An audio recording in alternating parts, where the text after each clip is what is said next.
আমাদের মাঝে আলোচনা করবেন আমাদের এই বিজ্ঞ মুদাব্বির, পুরাতন মুদাব্বির, অভিজ্ঞ মুদাব্বির, যেটা হচ্ছে উনি দীর্ঘদিন পর্যন্ত আমার মনে হয় যে প্রথম বেজের ছাত্র এবং কাজ করতে করতে অনেক অভিজ্ঞতা অর্জন করেছেন এবং পরীক্ষিত একটা আমল আপনাদের মাঝে তুলে ধরবেন। ইনশাআল্লাহ আপনারা মনোযোগের সাথে শুনবেন এবং যে আমলটা তুলে ধরবেন আপনারা চাইলে সেই অনুযায়ী আমল করতে পারেন। যে ইখলাসুর রহমান ভাই, আপনার মিউট খুলে আপনি আলোচনা করুন।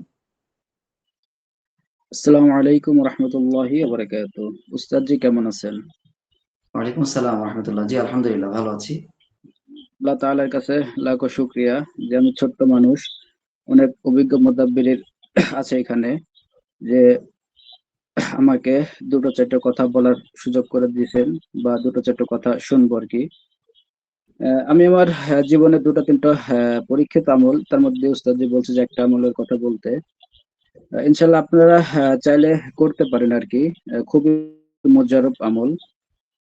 এই গ্রুপে অনেক সময় দেখি যে কিছু কিছু লোক আছে যে আহ, জিন জাদুর চিকিৎসা করে, আলহামদুলিল্লাহ স্থায়ী ট্রিটমেন্ট আর কি ওনারা বোঝে না আর কি। অনেক মোদাব্বির আছে যে স্থায়ী ট্রিটমেন্ট কি এটাই জানে না বা এটা দেয় না আর কি, যার কারণে অনেক রোগী আছে সুস্থর দিকে যায় না আর কি। সেদিকে আমি আমার অভিজ্ঞতার ক্ষেত্রে আহ, রোগী জিন্নাত জিসমা আলহামদুলিল্লাহ রিমুভ করার পরে একটা তেল পড়া দেই। তেলটার নিয়মটা হচ্ছে এরকম। প্রথমে হচ্ছে একটা ছোট একটা জাকাত আদায় করতে হবে।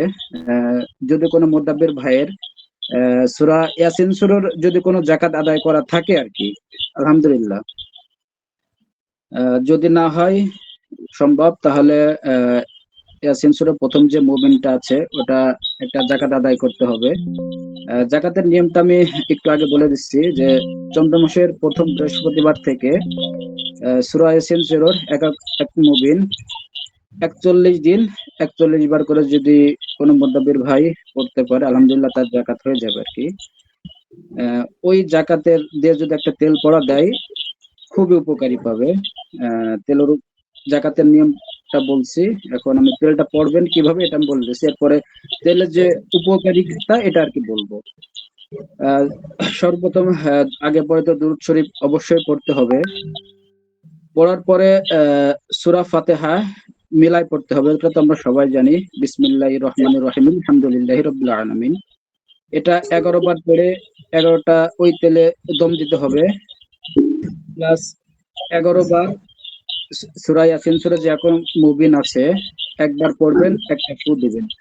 এরকম ভাবে 11 বার পড়বেন, 11 বার ফু দিবেন। তারপরে আবার দুরূদ শরীফ পড়তে হবে আর কি।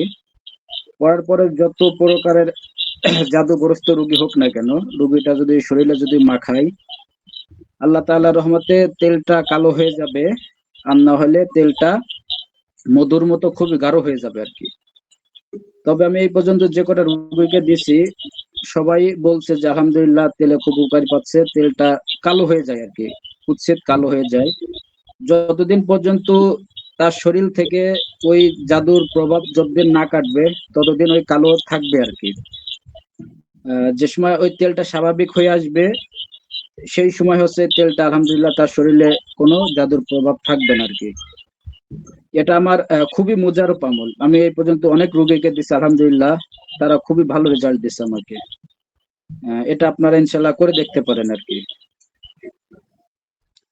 আহ, আমি আরেকটা কথার আরেকটা মুজারব আমলের কথা বলি। দীর্ঘদিন ধরে আমি প্রায় মুদাব্বিরি করেছি, অনেক ছোট থেকে হচ্ছে আমার শিক্ষা, অনেক ছোট বয়স থেকেই। তার মধ্যে আমি দূর থেকে যে সমস্ত বান কাটি আর কি, বান কুফরি কালাম জাদু জিন যে কিছু যাই কিছু আছে কেন, এগুলো অনেকজন অনেক কোথায় ভিন্ন রকমের কাটে আর কি। মানে আমি যেভাবে আর কি কাটি, সেটা হচ্ছে সর্বপ্রথম একটা লেবু নিতে হবে আর কি। এই যে আমি লেবুটা দেখাচ্ছি আর কি, এই যে ছোট্ট একটা লেবু নিবেন। লেবুর কালো কলম দিয়ে এই পাশে ছেলে হইলে ছেলের নাম, মেয়ে হইলে তো মার নাম। যেমন আমি এখানে লিখি যে ইকলাজের ছেলে মনে করেন বেলাল। আর এই পাশে সুন্দর করে যে আমরা আতর ব্যবহার করি, এই সাইড হচ্ছে আতর মাখাইতে হবে আর কি। আতর মাখানোর পরে বাইনেতে দোকানে আছে আর কি সিঁদুর আর কি, কবিরাজি সিঁদুর আর কি বলি, যা খুবই অল্প দাম, 10 টাকা 20 টাকা নেবে একটু সিঁদুর।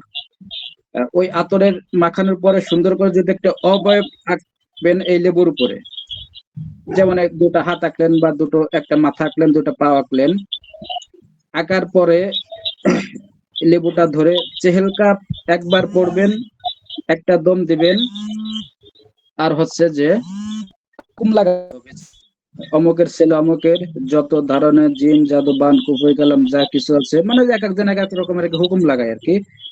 লাস্টে বলতে হবে আমি এই লেবুর ভেতরে বন্দি করিলাম আর কি। 7 বার পড়বেন চেহেল কাপ, 7 বারই হচ্ছে যে ওরকম হুকুম লাগাবেন, 7টা দম দিবেন। দেওয়ার পরে কালি দিয়ে আপনার টাইস হলে যে কালো মার্কার পেনটা থাকবে আপনার, ছোট্ট একটা অবয়ব আঁকতে হবে, যাতে মানুষের মূর্তি আঁকাতে একটা হারাম, এইভাবে আঁকবেন যাতে একটু বোঝা যায় আর কি যে একটা অবয়ব হয়েছে আর কি। এই যে যে এই পাশে যেমন যে আমি নামটা লিখলাম, এই নামটা দেবেন ওই অবয়বটার উপরে, আর এই যে সিঁদুর বা যে আহ আতর দিয়ে যে অবয়বটা আঁকলেন এটা উপরে দিবেন আর কি। দেওয়ার পরে আপনি এক নিঃশ্বাসে সূরা ফালাক করে এই মাঝখান থেকে লেবুটা দুভাগ করে দিবেন। এক নিঃশ্বাসে 3 বার সূরা ফালাক পড়বেন, এক নিঃশ্বাসে 2 খণ্ড হয়ে যায় আর কি। আবার লেবুটাকে এরকম খাড়া ভাবে ধরে সোজা ভাবে ধরে সূরা নাস পড়বেন 3 বার, একই নিঃশ্বাসে এই লেবুটাকে 1 খণ্ড করবেন আর কি, তাহলে 4 খণ্ড হয়ে গেল। হওয়ার পরে একটা মন্ত্র আছে, এটা জাহেজ মন্ত্র,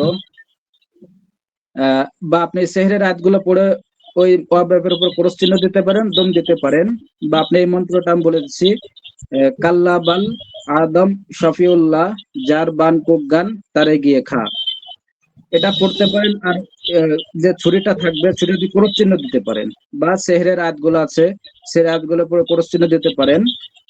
শনিবার একটা কাটবেন, আবার মঙ্গলবার একটা, আবার শনিবার একটা, এইভাবে যদি 3 দিন কাটতে পারেন আলহামদুলিল্লাহ, যত প্রকারের বান মারুক আপনাকে, যত প্রকারের জাদু থাকুক, সঠিক পদ্ধতিতে বা সঠিক নিয়মে যদি কাটতে পারেন আলহামদুলিল্লাহ রোগী সুস্থ হবে। এটা আমার দীর্ঘদিনের অভিজ্ঞতার ক্ষেত্রে আমি এটা আর কি বললাম। আমি এইভাবে হচ্ছে মানুষের যে বান মারে বা জাদু করে কুফরি কালাম করে, আমি এইভাবে আর কি বান কাটি আর কি। খুবই মুজাররব আমল আর কি আমার এটা। ছোট্ট আরেকটা মুজাররব আমল বলি, যেহেতু সংক্ষিপ্ত সময় ইখলাসুর রহমান ভাই, ইখলাসুর রহমান ভাই 2টা আমল দিয়েছেন। প্রথম আমলটা যেন কি বলছিলেন? উস্তাদ, প্রথম আমলটি হচ্ছে যে অনেকে আমরা চিকিৎসাতে স্থায়ী ট্রিটমেন্ট দিতে পারি না, একটা ছোট্ট একটা তেল পড়া আর কি, জিন্নাতের সমস্যা থাকলে ওটা রিমুভ করার পরে আমল আহ, দিয়েছেন স্থায়ীভাবে ট্রিটমেন্টের জন্য যে তেল পড়াটা, এই বিষয়টা নিয়ে আলোচনা করেছেন। এবং লেবুর বিষয় যেটা হলো, অনেকেই বান মারা হয় আপনার 24 ঘন্টার জন্য, 1 সপ্তাহের জন্য, বা আপনার 1 মাসের জন্য, বা অসুস্থ রাখার জন্য, প্যারালাইসিস করে দেওয়ার জন্য বিভিন্ন ভাবে ক্ষতি করে থাকে বর্তমানে কুফরি কবিরাজরা।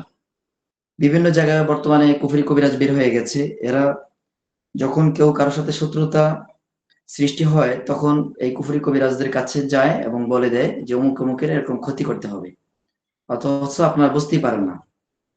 আমার একটা পোস্ট দেখবেন, সেখানে দেওয়া আছে যে অসংখ্য পেশেন্ট আছে যে ক্যান্সার হয়ে যায়, কিন্তু ক্যান্সারের আলামত কিন্তু জিন্নাতের একটা আলামত আছে।